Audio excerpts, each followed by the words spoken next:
Hello, this is Success Talk with Rita. Once again, thank you for choosing us. Thank you for giving time to listen to us. In this video, we're going to talk about types of money. We're going to talk about inflation.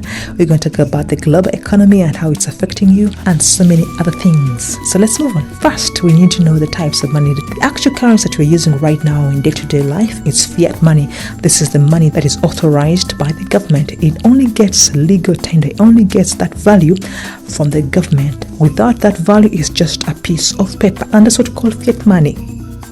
Commodity money is money that gains its value from the material it's made. For example, gold.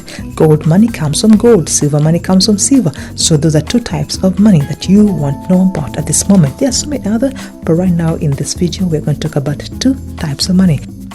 Inflation is the tendency for prices to rise with high money supply, making the money less valuable. What happens? Money will be so much, products will not be increasing. So the few people that have products will increase their prices. You have 50,000 shillings when you go to shop. Before, you could buy 10 products. But now, because of the high prices, you buy 5. You go to the shop grumbling. Prices go high, products are few, the value of the money is lower, and your purchasing power is low. That is inflation. So how does high inflation affect a salary earner? The salaries are high, but the products are few.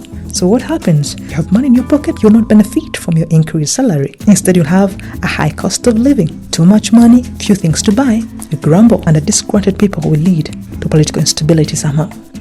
How does inflation benefit the lender or borrower? In this case, the lender could be a bank and the borrower could be you. When money increases, the borrower has more money to pay back the loan, and the lender will benefit because much of his money will come back to him. But where there's also high inflation, the borrower is able to bring back the money, but this time there's low value for that money. 50,000 was so high the other time, it had value. But when it comes to inflation, like I said, the value of the money goes down. So the lender doesn't benefit with high inflation. During high inflation, interests go low. When the interests go low, people can borrow as much money as possible. But has production increased? If production has not increased, definitely prices go high. When prices go high, the value is low. So low interest rates end up bringing high inflation. The advantage, however, when low interest rates are at hand, people borrow as much money as possible. They can invest, they can build big businesses, build schools, hospitals, and the economy is growing. The reverse is true.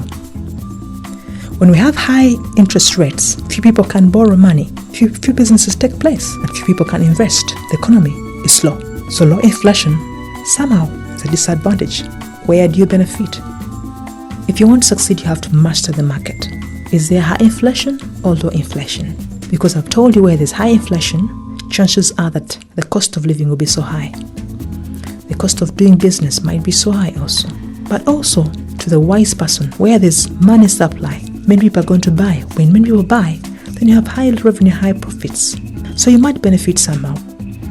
The disadvantage, where there's low inflation, low supply of money, people will not come and buy your products, so you lose.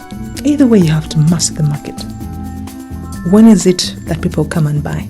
Is it when there's high inflation or low inflation? When can I start a business?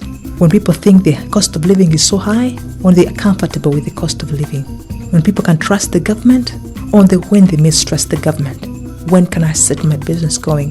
When can I set my idea going? Of course, I'm not going to decide for you. But it's always wise for you to master the market. These forces of demand and supply, you must know them if you want to succeed. The other thing that you have to master is the invisible hand of the government. It is the government that determines the supply of money in the public. Of course, to control inflation, it is to determine when can we have more money in the public and when can we have less. If it sees that there's so much money in the public, it will buy securities. It sees that there's little, they need to sell securities to the banks.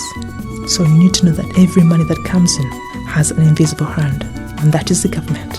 It still has a power over that shilling in your pocket. So you need to know your stand with the government if you want to succeed. The third thing that you need to know is the global economy. The epidemic right now that's happening has changed a lot of things. People are moving less, imports are less, exports are less. Money from abroad is less from the workers. The consumer behavior has changed. The global economy is just so unstable. People wondering what next. In times of uncertainty, you who want to succeed, what do? You have to be a little more wiser. Right now, governments are pushing in a lot of money in the public because they realize people don't have lots of money to spend, and they have the right to do so through bailouts, stimulus packages. So that means there's a lot of money supply that's going in the public. But remember, whenever we have so much money in the public, there's chances of high inflation. High inflation will lead to low value of every currency that is in that country. When there's low value, dissatisfaction of the population will come in, and political instability will come in. So you have to be wise.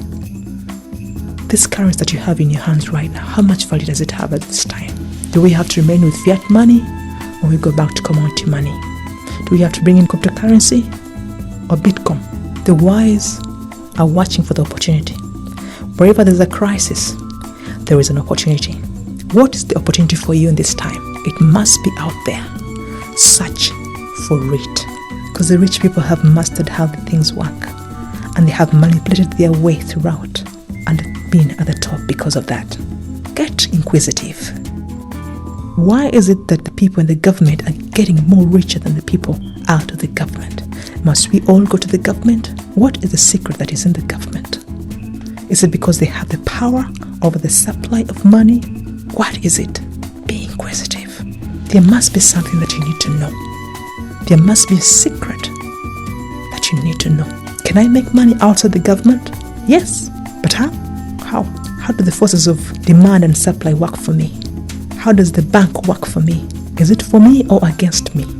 Is it using me for its advantage? Must I pick a loan really? Must I save with them? Where should I invest in a time of crisis? It is hectic, it's an epidemic, it's a crisis that people are growing richer and richer and wealthier. What is happening? What is happening? Please get to know. Don't be left behind. We will stop here for now.